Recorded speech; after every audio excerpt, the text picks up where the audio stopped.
আসসালামু আলাইকুম। জানিয়ে দেব এই মুহূর্তে হাতে পাওয়া সর্বশেষ ভয়ঙ্কর কিছু আন্তর্জাতিক আপডেট বাংলা সংবাদ। শুরুতেই থাকছে সংবাদ শিরোনাম। শুরুতেই জানিয়ে দেব 1 ঘন্টায় 30 বার বিমান হামলা গাজায়।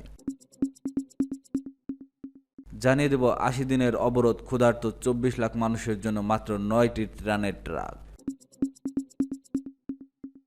এরপর রয়েছে গাজার 160 স্থানে ইসরায়েলি হামলা। সর্বশেষ থাকছে ভারত পাকিস্তান যুদ্ধবিরতি চলবে, কোনো মেয়াদ নেই। এখন শুনছিলেন সংবাদ শিরোনাম, এবার বিস্তারিত। প্রিয় দর্শক, আপনি যদি এই চ্যানেলে নতুন হয়ে থাকেন, ভিডিওটি দেখতে দেখতে চ্যানেলটি সাবস্ক্রাইব করে আমাদের সাথেই থাকুন। 1 ঘন্টায় 30 বার বিমান হামলা গাজায়। গাজায় স্মরণকালের ইতিহাসে সবচেয়ে ভয়াবহ হামলা শুরু করেছে ইসরায়েল। গত সপ্তাহের শেষ দিক থেকেই এই হামলা আরও জোরদার করেছে দেশটির বর্বর সেনাবাহিনী। ট্যাঙ্ক, বিমান, কামান সহ অত্যাধুনিক সব মরণাস্ত্র নিয়ে ঝাঁপিয়ে পড়েছে অবরুদ্ধ জনপদের অসহায় বাসিন্দাদের উপর। মধ্যরাত, ভররাত, সকাল, সন্ধ্যা, দুপুর, বিকাল 24 ঘন্টা ধরে চলছে হামলা। পৃথিবীর বুক থেকে বিধ্বস্ত গাজাকে নিশ্চিহ্ন করতে চাইছে ইসরায়েল। গত 24 ঘন্টায় 160 টার্গেটে হামলা চালিয়েছে ইসরায়েল। নিহত হয় 144 জন। সোমবারও 1 ঘন্টায় 30 বার বিমান হামলা চালিয়েছে। শেষ খবর পাওয়া পর্যন্ত এদিন সকাল থেকে রাত পর্যন্ত 46 জন নিহত হয়েছে, জানিয়েছে আল জাজিরা এএফপি। গাজার বেসামরিকদের অবিলম্বে গাজার দ্বিতীয় বৃহত্তর শহর খান ইউনুস ছাড়ার নির্দেশ দিয়েছে ইসরায়েলি সেনারা। বিশেষ করে পূর্বাঞ্চলের আবাসন এবং বানি সুহাইলা পাড়ায় বসবাসকারীদের জন্য নতুন জোরপূর্বক বাস্তুচ্যুতির আদেশ জারি করেছে। এমনকি সেখানে এ যাবৎকালের সবচেয়ে ভয়াবহ হামলা চালানো হবে বলেও হুঁশিয়ারি দিয়েছে। একই সঙ্গে বাস্তুচ্যুত শিবিরগুলোতেও হামলা অব্যাহত রেখেছে ইসরায়েলি সেনারা। সোমবার নুসিরাতে বাস্তুচ্যুতদের একটি আশ্রয়কেন্দ্রে হামলা চালায়।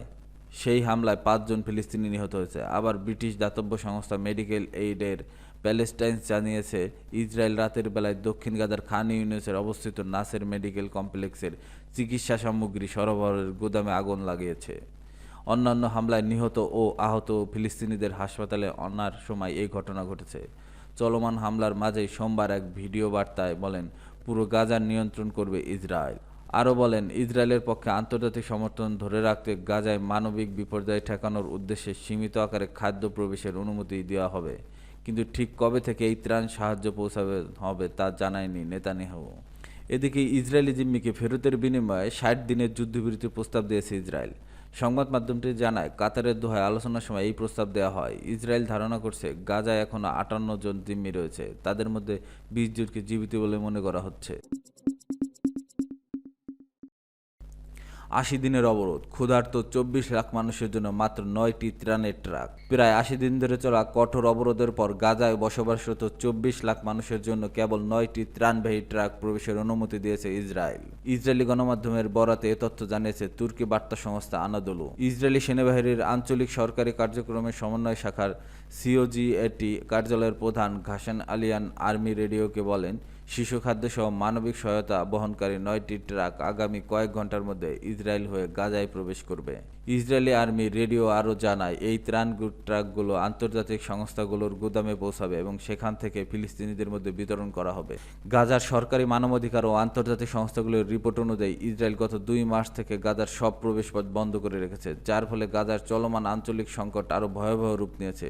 বিশ্বব্যাংকের তথ্য অনুযায়ী গাজায় প্রায় 24 লাখ মানুষই এখন সম্পূর্ণভাবে মানবিক সহায়তার উপর নির্ভরশীল। এমন পরিস্থিতিতে ইসরায়েলি প্রধানমন্ত্রী বেনিয়ামিন নেতানিয়াহুর কার্যালয় রোববার জানায়, দুর্ভিক্ষ প্রতিরোধে গাজাবাসীর জন্য এটি মৌলিক পরিমাণ খাদ্য ঢুকতে দেওয়া হবে। নেতানিয়াহু বলেন, যদি দুর্ভিক্ষ শুরু হয় তাহলে তা অপারেশন গিডিয়নের রথ চালিয়ে যাওয়ার ঝুঁকির মুখে পড়তে পারে। ইসরায়েলের রাষ্ট্রীয় সম্প্রচার মাধ্যম কেএএন নাম প্রকাশে অনিচ্ছুক এক কর্মকর্তা সূত্রে জানায়, এই উদ্যোগটি অস্থায়ী এবং প্রায় 1 সপ্তাহ স্থায়ী হবে বলে ধারণা করা হচ্ছে, যতক্ষণ না ইসরায়েলি সেনা তত্ত্বাবধানে এবং মার্কিন নিরাপত্তা ঠিকাদারের পরিচালনার মূলত দক্ষিণ গাজার ত্রাণ বিতরণ কেন্দ্র স্থাপন সম্পন্ন হয়। দখলদার ইসরায়েল 2023 সালের 7 অক্টোবর থেকে গাজায় যে সহিংস অভিযান চালিয়েছে তাতে এখনও পর্যন্ত 53,300 জনের বেশি ফিলিস্তিনি নিহত হয়েছে, যাদের বেশিরভাগই নারী ও শিশু। গত বছরের নভেম্বরে আন্তর্জাতিক ফৌজদারি আদালত গাজার যুদ্ধাপরাধ ও মানবতাবিরোধী অপরাধের দায়ে নেতানিয়াহু এবং সাবেক প্রতিরক্ষামন্ত্রী ইয়োব গ্যালান্টের বিরুদ্ধে গ্রেপ্তারি পরোয়ানা জারি করে। গাজার ১৬০ স্থানে ইসরায়েল হামলা। গাজা উপত্যকার বিভিন্ন অঞ্চলে নতুন সামরিক অভিযানের অংশ হিসেবে ইসরায়েলি সেনাবাহিনী জানিয়েছে তারা গত ২৪ ঘন্টায় ১৬০টিরও বেশি লক্ষ্যবস্তুতে হামলা চালিয়েছে। উপত্যকাটির স্বাস্থ্য মন্ত্রণালয় জানিয়েছে এতে সকাল থেকে ৪৬ ফিলিস্তিনি নিহত হয়েছে। খবর আল জাজিরার। গাজা উপত্যকার বিভিন্ন অঞ্চলে নতুন সামরিক অভিযানের অংশ হিসেবে ইসরায়েলি সেনাবাহিনী জানিয়েছে তারা গত ২৪ ঘন্টায় ১৬০টিরও বেশি লক্ষ্যবস্তুতে হামলা চালিয়েছে। উপত্যকাটির স্বাস্থ্য মন্ত্রণালয় জানিয়েছে এতে সকাল থেকে ৪৬ ফিলিস্তিনি নিহত হয়েছে। খবর আল জাজিরার। এদিকে ইসরায়েলি জিম্মিকে গ্রেপ্তারের বিনিময়ে ৬০ দিনের যুদ্ধবিরতির প্রস্তাব দিয়েছে ইসরায়েল। সংবাদ মাধ্যমটি জানায় কাতারের দোহায় আলোচনার সময় এই প্রস্তাব দেওয়া হয়। ইসরায়েল ধারণা করছে গাজায় এখনও ৫৮ জন জিম্মি রয়েছে, তাদের মধ্যে ২৪ জনকে জীবিত বলে মনে করা হচ্ছে। নেতানিয়াহু এ ঘোষণা আগে গাজার উত্তর ও দক্ষিণে ব্যাপক স্থল অভিযান শুরু করেছে ইসরায়েল।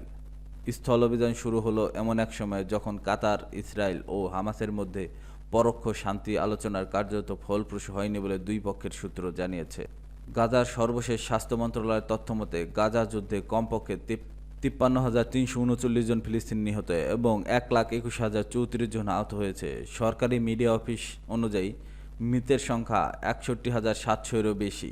গাজার প্রায় ৯২% বাড়িঘর ধ্বংস হয়ে গেছে, এমনটাই জানিয়েছে ফিলিস্তিনি শরণার্থীদের জন্য জাতিসংঘ সংস্থা ইউএনআরডব্লিউএ।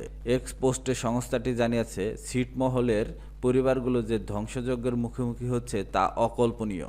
অগণিত মানুষ একাধিকবার বাস্তুচ্যুত হয়েছে এবং আশ্রয় পাচ্ছে না। ভারত পাকিস্তান যুদ্ধবিরতি চলবে, কোনো মেয়াদ নেই। ভারত ও পাকিস্তানের সাম্প্রতিক সংঘর্ষের পর দুদেশের মধ্যে যে যুদ্ধবিরতি চুক্তি হয়েছিল তার মেয়াদ শেষ হওয়ার কোনো তারিখ নেই। উভয় দেশের কর্মকর্তারা এ তথ্য নিশ্চিত করেছেন। এর মধ্যে দিয়ে এই সপ্তাহান্তে যুদ্ধবিরতির নবায়ন না হলে তা শেষ হয়ে যাওয়ার যে জল্পনা শুরু হয়েছিল সেটির অবসান ঘটল। এক প্রতিবেদনে তথ্য জানিয়েছে পাকিস্তানের সংবাদ মাধ্যম দ্য ডন। এর আগে গত বৃহস্পতিবার পাকিস্তানের উপপ্রধানমন্ত্রী ও পররাষ্ট্রমন্ত্রী ইসহাক দার সিনেটে বলেন, ১৪ মে আলোচনার সময় উভয় পক্ষের সামরিক অভিযানের মহাপরিচালক ১৮ মে পর্যন্ত যুদ্ধবিরতি বাড়ানোর বিষয়ে একমত হয়েছে। এরপর থেকে বিভিন্ন সংবাদমাধ্যম ব্যাপকভাবে প্রতিবেদন প্রকাশ করছে যে যুদ্ধবিরতির মেয়াদ শেষ হতে চলেছে। তবে উভয় পক্ষের কর্মকর্তারা রোববার স্পষ্ট করে বলেছেন এদিন ডিজিএমওদের আলোচনার সময়সূচি নির্ধারণ করা হয়নি। মূলত মার্কিন মধ্যস্থতায় হওয়া যুদ্ধবিরতি শেষ হওয়ার কোনো নির্দিষ্ট মেয়াদ ছাড়াই কার্যকর হয়েছে। যুদ্ধবিরতি ভেঙে যাওয়ার জল্পনাকে উড়িয়ে দিয়ে এক ভারতীয় কর্মকর্তা বলেন, গত ১২ মে ডিজিএমও এর সঙ্গে আলোচনায় যেমনটি পুনর্ব্যক্ত করা হয়েছে যুদ্ধবিরতির মেয়াদ শেষ হওয়ার কোনো তারিখ নেই। তিনি বলেন, ডিজিএমওদের যে আলোচনার লক্ষ্য ছিল যুদ্ধবিরতি টেকসই করা। প্রসঙ্গত, পেহেলগাম হামলাকে কেন্দ্র করে গত কয়েক দশক ধরে চলা ভারত পাকিস্তানের মধ্যে সর্বশেষ উত্তেজনা শুরু হয় ৭ মে। সেদিন পাকিস্তান এবং আজাদ জম্মু কাশ্মীরের বিভিন্ন এলাকায় ভারত বিমান হামলা চালিয়ে কমপক্ষে ৩১ বেসামরিক নাগরিককে হত্যা করে। পাল্টা জবাবে পাকিস্তান ভারতের ৫টি যুদ্ধবিমান ভূপাতিত করে, যার মধ্যে ৩টি রাফায়েল। এছাড়া কয়েক ডজন ড্রোন ধ্বংস করে ইসলামাবাদ। ৪ দিনের এই সংঘাতে ভারতের হাতে কমপক্ষে ১১ সেনা ও ৪০ বেসামরিক নাগরিক নিহত হয় বলে জানিয়েছে।